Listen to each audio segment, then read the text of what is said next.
I'm Janice Fiamengo of the University of Ottawa. A message to men on university campuses. Feminism wants you. It wants you to think that it's your friend, but it's not. At first, it will come on really sweet. It'll tell you that patriarchy hurts men too, that gender roles under patriarchy are restrictive and damaging, and that feminism cares about men's issues. It offers you peace, a way out of the constant blame. You're not violent and hateful, so why should you be lumped in with those other guys who are violent and hateful? You know what, though? Why would you pay money to fucking support a fucking rape apologist if you weren't fucking one? Well, it's fucking scum. Feminism offers you redemption. Become a feminist and you won't be accused anymore. In essence, it offers you a get-out-of-masculinity free card. And it tells you that you don't have to give up anything to be a feminist. All you have to believe is what you already do, that women are as fully human as you are and deserve a fair shake in life. It's an offer you can't refuse. But feminism lies, because that's not all it really asks of you. It actually asks you to give up a lot. Fundamental rights and freedoms, perhaps most especially equality before the law and freedom of expression. But even more than that, it asks you to give up something immeasurably precious, your thinking and feeling self, your integrity, really your soul. Because it makes you lie to yourself and others. The prime example, you have to say that you have privilege, an unfair advantage just because you're male.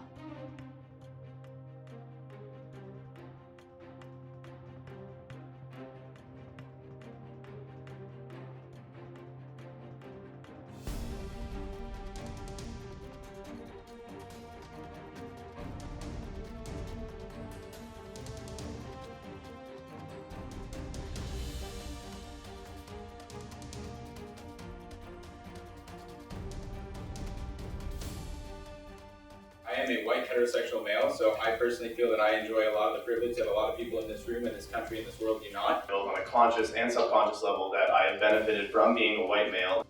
I'm white, I'm male, straight, I'm temporarily able-bodied, and I'm socially acceptable body size, so I just like to check my privilege first. And that means that all the achievements of men in the past and present are not really legitimate, and you can't take pride in them. The amazing accomplishments in science and medicine, in engineering and astrophysics, in political philosophy and technology, in painting, music, and literature, all those things that male curiosity inspired, that male ingenuity created, that male dedication and brilliance made possible. You can't take pride in them because they weren't fairly earned.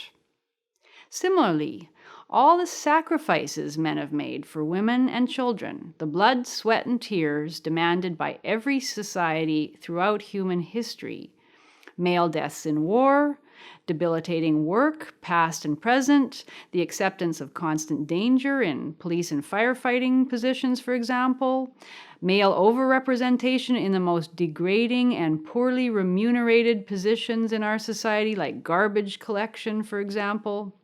These are ignored or explained away, the fault of the patriarchy, which feminists will somehow make all better, and they can never be used to object to the primary article of faith of feminism, that men have privilege in this system.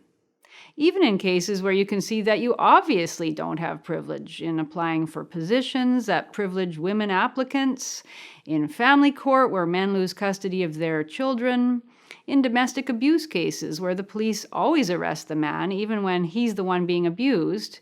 Even with such cases, you still have to keep repeating the male privilege mantra. And repeating that mantra is a hazard to your mental and emotional health. If you come to believe it, it requires your shame as a man. It requires that your primary allegiance become anti-male. And if you don't fully believe it, but you repeat it anyway, for the good of women, you might think, or for that peace that feminism offers, well, that destroys you too, in a different way. British writer Theodore Dalrymple has a brilliant insight about the purpose of propaganda, whether communist or, in this case, feminist. The purpose of propaganda, he argues, is, quote, not to persuade or convince, nor to inform, but to humiliate. And therefore, the less it corresponds to reality, the better. When people are forced to remain silent, when they are being told the most obvious lies, or even worse, when they're forced to repeat the lies themselves, they lose their self-respect, their wholeness as human beings. And that is what feminism does to the men it claims to welcome into its ranks. A poignant case came across my desk a few months ago, news that yet another university student union, in this case the University of Durham, has denied the right of male students to form a campus club. Discussions by men at universities about their experiences as men are verboten all across the English-speaking world. The details of this case are all too familiar to those of us who have watched these fascistic student bodies deny club status to men's groups or men's centers. Recently here in Canada, we've had cases at the University of Toronto, at Ryerson University, at Simon Fraser University, an attempt narrowly defeated at Queen's University, just to name a few in the last 2 years.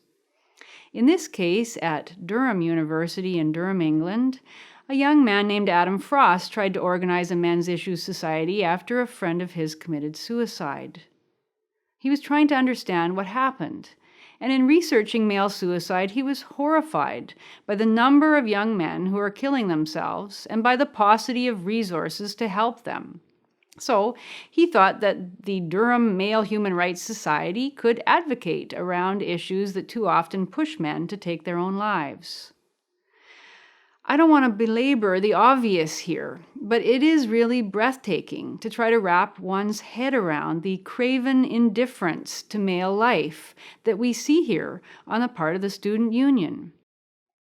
Imagine a reverse case of a young woman stunned by the death of her female friend being told that a group to help other young women avoid suicide was not something the student union could endorse. In this case, Big Sister Student Union disallowed the club by saying that it could form, but only as a subsidiary branch of, get this, the Feminist Society. Well, the Feminist Society's own charter states that it's not interested in catering to the needs of men, but that was what the union decided would be appropriate for Adam Frost's club. Adam Frost didn't think that was what he wanted. Well, in addition to everything else that is poignant about this case, I was struck by Adam's clarification that he's not an enemy of feminism. He said, I'm not interested in waging ideological war against feminism and want to distance myself from those MRAs and misogynists who seem to spend a disproportionate amount of time bashing feminism. He just wants to do something for men's mental health. Well, Adam, you seem like a very nice and smart fellow, but on this one point you are naive and misinformed. You may be uninterested in waging ideological war against feminism, but the fact is that feminism is already waging ideological war against you. You don't get to choose. And the fact that you link men's rights activism with misogyny and want to distance yourself from both shows how deeply enthralled to feminist ideology you already are and how successfully it has invaded your mind. What you may discover in time is that MRAs who attack feminism are doing so not out of pointless churlishness, but because they've come to understand precisely what you don't want to admit, that in order to pursue men's human rights, it is necessary to oppose an ideology that blames and marginalizes men, an ideology that couldn't care less about male suicide and all the other issues you were denied the opportunity to address. Welcome to the vicious world of feminist-dominated campus politics. I wish Adam all the best and trust that he will learn that one of the first rules of effective advocacy is know your enemy.